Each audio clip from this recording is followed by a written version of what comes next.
عورت اگر 5 بجے اس کا شوہر ختم ہوا ہے تو وہ پہلا دن مانا جائے گا عورت کا 1 دن، اس کے بعد 4 مہینے اور 10 دن۔ یہ 4 مہینے 10 دن عورت کی عدت کے دن کیوں شمار کیے گئے آپ کو معلوم ہے؟ تاکہ مرے ہوئے آدمی کا حمل اس عورت کے پیٹ میں نہ ہو سکتا ہے کہ وہ چھپا رہی ہو، حمل پیٹ میں نہ ہو۔ 4 مہینے 10 دن کی مدت بہت ہو گئی ہے، اگر اس کے پیٹ میں بچہ ہوگا تو 4 مہینے میں اس عورت کا پیٹ تھوڑا بہت باہر نکل آئے گا، جس سے پتہ چل سکتا ہے کہ اس کے پیٹ میں فلاں آدمی کا بچہ ہے۔ اگر ہے تو جب تک بچہ پیدا نہیں ہو جاتا تب تک اس کی عدت رہے گی، اور اگر نہیں ہے تو 4 مہینے 10 دن کے بعد یہ عورت کہیں دوسرا نکاح کرنا چاہے تو کر سکتی ہے، تاکہ کسی دوسرے آدمی کا، اس مرے ہوئے آدمی کا بچہ کسی دوسرے آدمی کا نام نہ پا جائے۔ یہ اسلام نے ایک باؤنڈیشن لگا دی ہے، باؤنڈیشن بہت سختی ہے اس معاملے میں۔ ہاں، خلا کا معاملہ تھوڑا سا الگ ہے۔ ایک چیز ہوتی ہے مرد طلاق دینا نہیں چاہتا، عورت طلاق لینے پر مصر ہے، نہیں ہمیں طلاق چاہیے، ہمیں نہیں رہنا ہے تیرے پاس۔ مان لیجئے بہت سا شرابی جواری آدمی ہے، عورت نہیں رہنا چاہتی ہے اور آدمی اس کو طلاق نہیں دینا چاہتا، نہیں ہم نہیں دیں گے۔ ایسی صورت میں عورت خلا لیتی ہے۔ خلا یہ ہوتا ہے کہ قاضی کو بٹھائے گی یا 4-5 آدمی کو بٹھائے گی اور کہے گی کہ مجھے اس کے ساتھ نہیں رہنا ہے، آپ لوگ گواہ رہیے، میں خلا لے رہی ہوں، یہ طلاق نہیں دے رہا ہے۔ لہٰذا وہ قاضی نکاح فسخ کر دے گا اور وہ عورت اب آزاد ہو گئی، آدمی چاہے طلاق دے یا نہ دے، عورت خلا لے لی ہے، اب یہ آزاد ہو چکی ہے، لیکن اس کے باوجود اس کو 1 پیریڈ، ایک حیض تک رکنا پڑے گا، وہ دوسری شادی نہیں کر سکتی ہے جب تک کہ اس کو ایک پیریڈ نہیں آ جاتا ہے۔ ایک پیریڈ کا مطلب اس کو، عورت کو جو ہر مہینے جو ہر عورت کو جو خون بلڈ آتا ہے، ایک پیریڈ، جب تک وہ پیریڈ نہیں آ جاتا ہے تب تک وہ دوسرا نکاح نہیں کرے گی، اور پیریڈ آنے کے بعد پھر وہ دوسرا نکاح کر سکتی ہے۔ پیریڈ آنے کا مطلب یہ ہے کہ وہ حاملہ نہیں ہے، یعنی جس آدمی سے اس نے خلا لیا ہے اس کا بچہ اس کے پیٹ میں نہیں پل رہا ہے۔ اب سوچئے اسلام نے کتنی باؤنڈیشن لگائی ہے کہ آپ کے پیٹ میں پلنے والے بچے کو اس کے اصلی باپ کا نام ملے، وہ بچہ جب باہر آئے تو اپنی نسبت اپنے اصلی باپ کی طرف کر سکے۔ کتنی حفاظت کی ہے اسلام نے نسل کی، اور نسل کو پاکیزہ بنانے کی کتنی حفاظت کی ہے، لیکن اس کے باوجود اسلام یہ بھی کہتا ہے اگر خدا نخواستہ کسی عورت کے پیٹ میں حرام اولاد پل رہی ہے، زنا کی پیداوار ہے، اور اس نے اقرار بھی کر لیا ہے کہ حرام اولاد ہے، وہ کہہ بھی رہی ہے کہ فلاں آدمی سے میرا ساتھ سمبند بن چکا تھا اور اس کا حمل میرے پیٹ میں ہے، تو اسلام انسانیت کا وہ درس دیتا ہے کہ حرام اولاد ہونے کے باوجود اگر کسی عورت کے پیٹ میں پل رہی ہے تو پیٹ میں بچے کو مارا نہیں جا سکتا ہے۔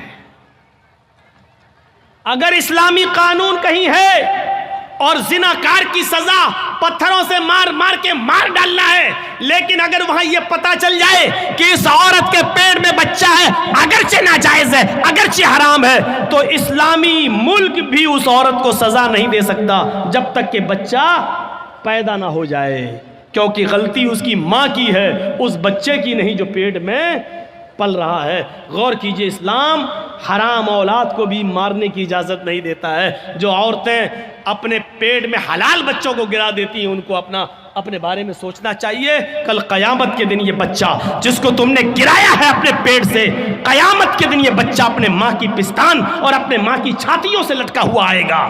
جاء یوم القیامت ومعلق بین ثدیہا، وہ بچہ قیامت کے دن اس حال میں آئے گا کہ معلق بین ثدیہا، اپنے ماں کی دونوں پستان سے لٹکا ہوا ہوگا، اپنی ماں کی پستان سے دودھ چوس رہا ہوگا، اور اللہ کہے گا اے اس ماں کی پستان سے دودھ چوسنے والے بچے، کیا تیری کوئی شکایت ہے؟ کیا تو کچھ بولنا چاہتا ہے؟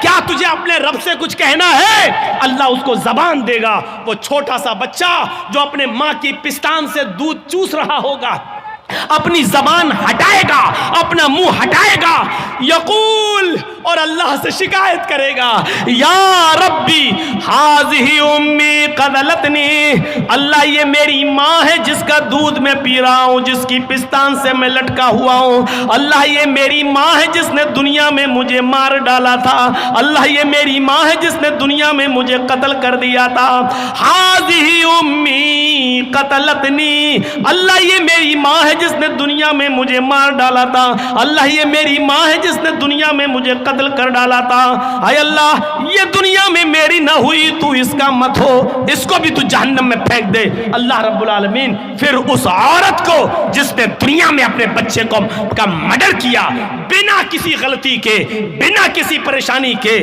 اس نے یہ سوچ کر کہ 3 لڑکیاں پہلے سے، چوتھا بھی میری لڑکی ہے، الٹرا ساؤنڈ پہ چیک کرانے کے بعد پتا چلا لڑکی ہے، نہیں ہمیں نہیں چاہیے، اور ایبورشن کرا دیا، گرا دیا۔ قیامت کے دن اس عورت کو جہنم میں پھینک دیا جائے گا، اور وہ بچہ اپنی ماں کو خود جہنم میں لے جانے کا سبب بنے گا کہ نہیں اللہ اس نے دنیا میں مجھے مار ڈالا تھا۔ اسلام تو حرام اور ناجائز اولاد بھی گرانے کی اجازت نہیں دیتا ہے، یہ انسانیت کا احترام ہے، انسانیت کا احترام۔ اچھا آپ کے ہاں مان لیجئے، ہمیں نہیں معلوم چاپی میں یہ ہوتا ہے یا نہیں ہوتا ہے، بنگال کے جلسوں میں بہت جگہ ایسا دیکھا گیا ہے کہ ایک گاؤں میں کوئی لڑکا اسی گاؤں کی کسی لڑکی کو لے کے بھاگ گیا، 2-4 دن کے بعد پکڑ گئے، گاؤں واپس آئے، اب لڑکی کا باپ روتا ہے، میری لڑکی تو عزت لٹ گئی، برباد ہو گیا، منہ دکھانے کے لائق نہیں ہے۔ اب زور ڈالا جاتا ہے گاؤں کی طرف سے کہ تو لے کے بھاگا تھا، چل اب شادی کرو اس کے ساتھ۔ یہ گاؤں کی طرف سے فیصلہ ہوتا ہے شادی کرو اس کے ساتھ، اور وہ لڑکا تیار نہیں ہے شادی کرنے کے لیے، وہ لڑکا کہہ رہا بھائی شادی کی تو کوئی بات ہی نہیں ہوئی تھی۔ اب یہ لڑکی کا باپ کہہ رہا ہے یہ لڑکا لے کے بھاگ گیا میری لڑکی کو، اب میری لڑکی تو بدنام ہو گئی، کچھ ہوا ہو یا نہ ہوا ہو لیکن بدنام تو ہم ہو گئے، کون میری لڑکی سے شادی کرے گا؟ لڑکے کا باپ یہ کہہ رہا بھائی دونوں باتیں کرتے تھے، موبائل پہ لگے رہتے تھے رات بھر، ہم کیا کریں؟ لڑکا کہہ رہا ہم شادی کیوں کریں، شادی کی کوئی بات ہی نہیں ہوئی ہے اس سے ہماری، ٹھیک ہے ہم بھگا کے لے گئے تو تمہارے گھر تھوڑی گھس کے لے گئے تھے، ہم فون پہ بات ہوئی فلاں جگہ تم آ جاؤ، ہم بھی فلاں جگہ چل رہے ہیں، موٹر سائیکل لے کے آ جائیں گے، ہم وہاں موجود تھے، یہ آ گئی ہم لے کے بھاگ گئے۔ اب گاؤں میں جو سرپنچ ہوتے ہیں، مکھیا لوگ، سنو اگر یہاں پر بھی ایسا ہوتا ہے تو سن لیں اس گاؤں کا مکھیا اور سردار، قیامت کے دن تمہیں بھی گواہی دینا پڑے گی اور اللہ کے سامنے تمہیں بھی جواب دینا پڑے گا۔ اب کیا ہوتا ہے، اچھا ٹھیک ہے تو شادی نہیں کرے گا، نہیں، اب اس لڑکی کا تو عزت خراب ہو گئی، ہاں تو کیا ہوا، چل 5 لاکھ روپے جرمانہ دے گا لڑکا والا لڑکی کو۔ ابے تیرے باپ کا فیصلہ ہے؟ گاؤں کے مکھیا، سردار یا سرپنچ یا پنچایت میں جو لوگ بیٹھ کر یہ فیصلہ کرتے ہیں یہ سب رونگ ہے، قرآن و حدیث کے خلاف فیصلہ کر رہے ہیں۔ دنیا میں 5 لاکھ 4 لاکھ روپے دلوا سکتے ہو لیکن قیامت کے دن اپنے آپ کو بچا نہیں سکتے ہو اس فیصلے سے۔ سوال یہ پیدا ہوا ہے کہ لڑکا بھاگا تو لڑکی بھی تو بھاگی، پھر جرمانہ صرف لڑکے پر کیوں عائد ہو رہا ہے اور لڑکے کا پیسہ 4 لاکھ 5 لاکھ روپے آپ لڑکی کو اور اس کے باپ کو دلا دیتے ہیں؟ یہ کہاں کی انسانیت ہے؟ جبکہ قرآن یہ کہہ رہا ہے الزانیۃ والزانی فاجلدوا کل واحدۃ منہما 100 جلدہ، زنا کرنے کی، بدکاری کی شروعات لڑکے کی طرف سے پہلے نہیں، لڑکی کی طرف سے پہلے ہوتی ہے۔ بھاگنے اور بھگانے کی شروعات لڑکے کی طرف سے نہیں، لڑکی کی طرف سے پہلے ہوتی ہے۔ یہ سوئی ہے، یہ دھاگا ہے، جرجی صاحب سوئی میں دھاگا ڈال رہے ہیں لیکن سوئی کو ہم ایسے ہٹا دیتے ہیں، دھاگا جا ہی نہیں سکتا ہے۔ جب سوئی اپنی جگہ پر کھڑی ہے، ٹس سے مس نہیں ہو رہی ہے، تب دھاگا اس سوئی کے اندر چلا جائے گا۔ یہ صاف صریح دلیل ہے، اگر لڑکی اپنے آپ کو بچائے تو لڑکا کبھی اس کے ساتھ زنا کر ہی نہیں سکتا۔ مولوی جرجیز کی بات انڈین قانون کے خلاف ہے، لیکن قرآن و حدیث کی روشنی میں ہے۔ زنا کی شروعات اگر لڑکی بھاگنے کے لیے تیاری نہ ہو تو لڑکا بھگا ہی نہیں سکتا ہے، لڑکی بھاگتی نہیں۔ سوال ہے صاحب میرا لڑکا، تمہارا لڑکا میری لڑکی بھگا کے لے گیا، تو 18 سال تک پالتا رہا، پھر تو اپنی الماری بھی نہیں بچا سکا، وہ پیسہ بھی لے کے بھاگ گئی اور سونا بھی لے کے چلی گئی، زیور بھی لے کے چلی گئی۔ جب تو اپنی لڑکی پر اتنا کنٹرول نہیں کر سکا تو جرمانہ لڑکے والوں پر لگاتے ہیں، اور یہ فیصلہ پنچایت کرتی ہے، گاؤں کی سرپنچ کرتا ہے، مکھیا کرتا ہے، سردار کرتا ہے، یہ فیصلہ جو قرآن و حدیث کے خلاف ہے۔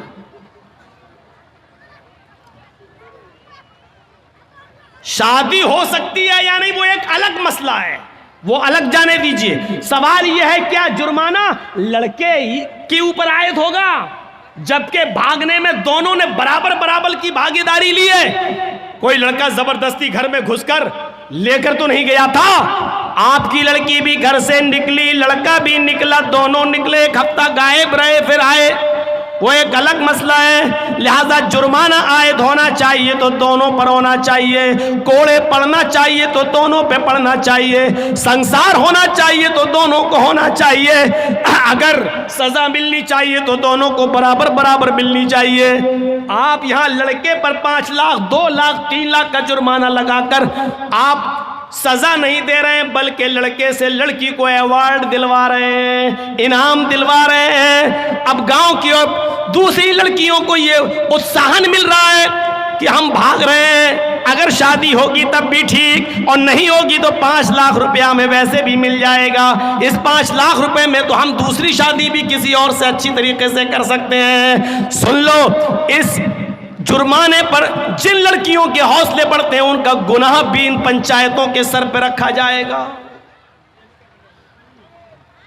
وَلَا يَجْرِمَنَّكُمْ شَنَآنُ قَوْمٍ عَلَىٰ أَلَّا تَعْدِلُوا، کسی قوم کی دشمنی تمہیں اس بات پر مجبور نہ کر دے کہ تم عدل نہ کرو، فیصلہ نہ کرو، ایسا نہیں ہونا چاہیے۔ اعدلوا هو اقرب للتقوى، ہر حال میں انصاف کرنا، ہر حال میں سچی بات کہنا، چاہے وہ کسی کے بھی خلاف ہو۔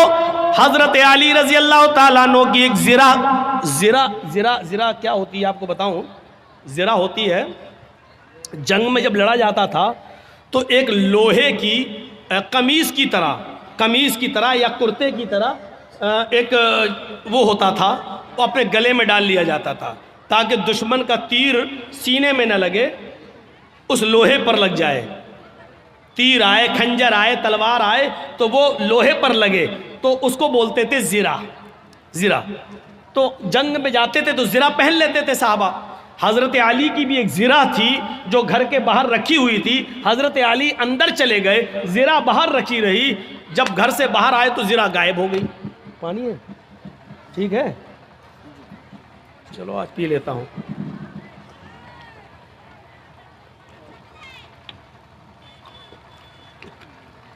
وہ زرہ غائب ہو جاتی ہے۔ اور سنیے، 6 مہینے کے بعد وہ زرہ ایک یہودی کے پاس نظر آتی ہے۔ آہا، سنتے رہیے میرے بھائیوں، بڑا زبردست مسئلہ۔ کس کے پاس؟ ایک یہودی کے پاس نظر آتی ہے وہ زرہ۔ حضرت علی نے اس یہودی سے کہا یہ زرہ میری ہے۔ اور حضرت علی کون ہے؟ امیر المومنین۔ امیر المومنین سمجھ رہے ہو نا؟ اس کو سمجھانے کے لیے بول دوں، چیف منسٹر۔ امیر المومنین ہے، پورے علاقے کے ذمہ دار ہیں۔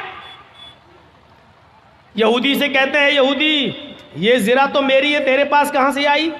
اس نے مسکراتے ہوئے کہا، اچھا نیت خراب کر رہے ہو میری زرہ پر، یہ تو میرے پاس بہت دنوں سے ہے۔ حضرت علی نے کہا، تم پنگا لے رہے ہو، تمہیں اچھی طریقے سے معلوم ہے کہ یہ زرہ میری ہے۔ اس یہودی نے کہا، آپ جھوٹ بول رہے ہیں، لیجئے کس سے کہا جا رہا ہے؟ حضرت علی سے. آپ جھوٹ بول رہے ہیں، یہ زیرہ آپ کی نہیں میری ہے. حضرت علی نے کہا میں تمہارے خلاف مقدمہ دائر کروں گا عدالت میں. اس یہودی نے کہا کر دو مقدمہ، دیکھتے ہیں عدالت کیا فیصلہ کرتی ہے. حضرت علی نے مقدمہ دائر کر دیا. کہاں؟ کورٹ میں، عدالت میں. اور جج کون ہے؟ قاضی شریح. اور یہ جج کس نے بنایا؟ حضرت علی نے. جج کس کا؟ علی نے بنایا. لیکن جج بنا ضرور رہے حضرت علی، لیکن جج نے یہ نہیں دیکھا کہ مجھے جج بنایا کس نے. جج کا مطلب یہ ہوتا ہے کہ مجھے عدل اور انصاف کو قائم رکھنا ہے. قرآن کی اس آیت کے پیش نظر کہ وَلَا يَجْرِمَنَّكُمْ شَنَآنُ قَوْمٍ عَلَىٰ أَن لَا تَعْدِلُوا اعْدِلُوا هُوَ أَقْرَبُ لِلتَّقْوَىٰ. کبھی کسی قوم کی دشمنی تمہیں غلط فیصلہ کرنے پر مجبور نہ کر دے. صحیح فیصلہ کرنا چاہے وہ کسی کے خلاف. اس یہودی کے پاس نوٹس پہنچا کہ تمہیں بھی آنا ہے. حضرت علی اور یہودی دونوں ایک ہی دن پہنچتے ہیں قاضی شریح کی عدالت میں. قاضی شریح کی عدالت میں. یہ ایسا جج نہیں تھا جو ہمارا چوکیدار بنا دیتا ہے اس لیے بابری مسجد کا فیصلہ ان کے پکش میں چلا جاتا ہے کیونکہ ہم نے آپ کا نمک کھایا ہے تو نمک حلالی تو کرنا ہی ہے. یہ سسٹم نہیں تھا وہاں. حضرت علی رضی اللہ تعالیٰ عنہ بھی کورٹ میں موجود ہے، ایک کٹ گھرے میں کھڑے ہیں.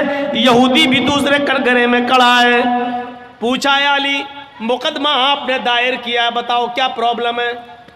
کہا اس یہودی کے پاس ایک زیرہ ہے، وہ زیرہ میری ہے. اور یہودی کہتا ہے کہ وہ زیرہ میری ہے، لہٰذا اس یہودی سے وہ زیرہ مجھے دلوائی جائے. قاضی صاحب نے کہا ہے یہودی حضرت علی کہہ رہے ہیں کہ وہ زیرہ میری ہے، تم اس کے بارے میں کیا کہنا چاہتے ہو؟ اس یہودی نے کہا حضرت علی جھوٹ بول رہے ہیں، زیرہ میری ہے، اس وقت میرے پاس ہے، میں عدالت کے باہر رکھ کر آیا ہوں. قاضی نے حضرت علی سے کہا ہے علی یہ شخص کہہ رہا وہ زیرہ میری ہے، تم کہہ رہے ہو وہ میری ہے. اب یہ زیرہ تو اس یہودی کے پاس ہی رہے گی کیونکہ اس کا مالک وہ ہے بھی اس کے پاس ہے. لیکن مجھے یہ بتاؤ کہ اگر وہ زیرہ تمہاری ہے تو تمہارے پاس کوئی گواہ ہے یا نہیں؟ اس گواہ کو بلاؤ، میں اس سے پوچھوں اس زیرہ میں کیا کیا تم نے دیکھا ہے اور کس بنیاد پر کہتے ہو کہ وہ علی کی زیرہ ہے. حضرت علی نے کہا ہاں گواہ ہے. کہا کون؟ کہا ہے. کہا اس گواہ کو بلاؤ. جب گواہ کو بلایا گیا تو وہ گواہ حضرت علی کے بیٹے حضرت حسن تھے. وہ کٹ گھرے میں کھڑے ہوئے اور گواہی دینے لگے. اے قاضی صاحب یہ میرے ابو کی زیرہ ہے اور میں زیرہ کو اچھی طرح پہچانتا ہوں، میرے باپ کبھی جھوٹ نہیں بولے، لہٰذا یہ زیرہ میرے ابو کی ہے، میں گواہی دیتا ہوں اس زیرہ کو یہودی سے لے کر میرے باپ کو دلوایا جائے. قاضی صاحب کا فیصلہ سنیے. قاضی صاحب کا فیصلہ سنیے. قاضی صاحب کہتے ہیں امیر المومنین سے اے علی جی آپ کی گواہی آپ کے بیٹے نے دی اور شریعت باپ کے حق میں بیٹے کی گواہی معتبر نہیں مانتی ہے.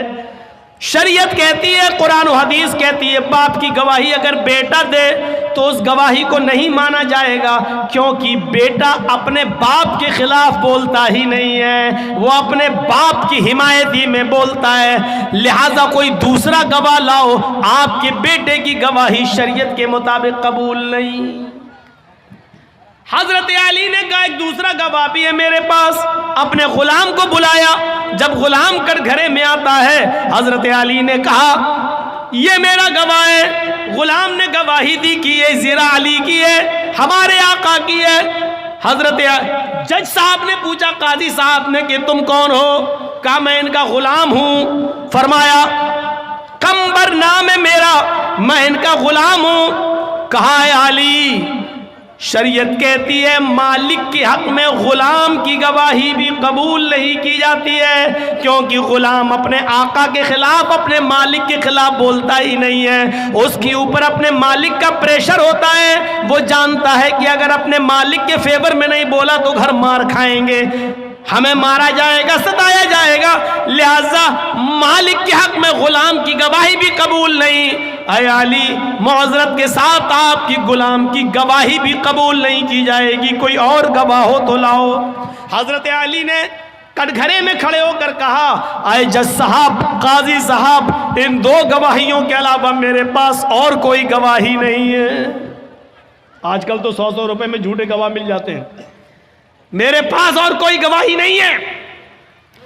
قاضی صاحب کا فیصلہ ہوتا ہے، اے یہودی، حضرت علی زنا کو ثابت کرنے میں اور گواہ پیش کرنے میں ناکام رہے، وہ شریعت کے مطابق سچا گواہ پیش نہیں کر سکے، اور جو گواہ پیش کیا وہ شریعت کے دائرے میں آتا ہی نہیں ہے، لہذا علی ناکام رہے زنا کو اپنا ثابت کرنے میں۔ وہ زنا کے مالک تم ہو، اور عدالت یہ فیصلہ کرتی ہے کہ وہ زنا کے حقدار تم ہی رہو گے، وہ زنا تمہاری رہے گی، اس زنا پر تمہارا حق ہے، تم جا سکتے ہو اور زنا بھی لے جا سکتے ہو۔ یہ اس جج کا فیصلہ ہے جو حضرت علی نے بنایا، یہ اس قاضی کا فیصلہ جس کو حضرت علی نے بنایا، لیکن قرآن و حدیث کے مطابق فیصلہ کیا۔ فیصلہ میں اگرچہ زنا میں حضرت علی کی تھی، زنا حضرت علی کی تھی، لیکن گواہ وغیرہ نہ لانے میں ایسا ہو جاتا ہے کہ فیصلہ یہودی کے حق میں کرنا پڑتا ہے۔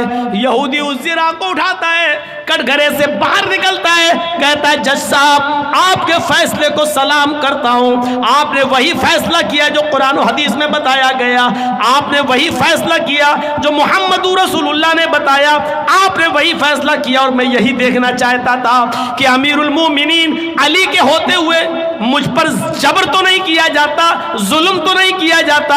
آپ کی عدالت میں اور علی نے یہ ثابت کر دیا ہے کہ یہاں پر ظلم و زیادتی کا کوئی شائبہ بھی نہیں پایا جاتا ہے۔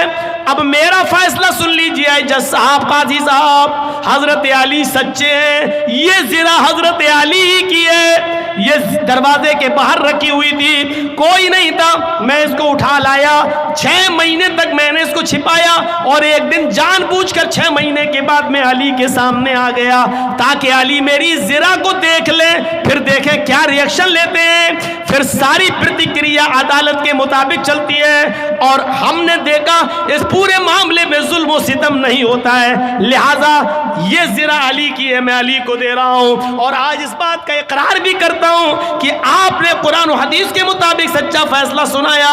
آج اسلام سے میں بھی اپنا رشتہ جوڑ رہا ہوں، اشہد ان لا الہ الا اللہ و اشہد ان محمدن عبدہ و رسولہ، یہ کلمہ پڑھ کر حضرت علی اسلام کے سامنے وہ یہودی اسلام لے آتا ہے۔ یہاں سے آپ اندازہ لگائیے کہ حضرت علی کے خلاف فیصلہ ہو رہا ہے، حضرت علی کے خلاف فیصلہ ہو رہا ہے، تو کسی کی دشمنی تمہیں اس بات پر مجبور نہ کر دے کہ تم اس کے ساتھ نا انصافی کرو، نا انصافی نہیں ہونی چاہیے۔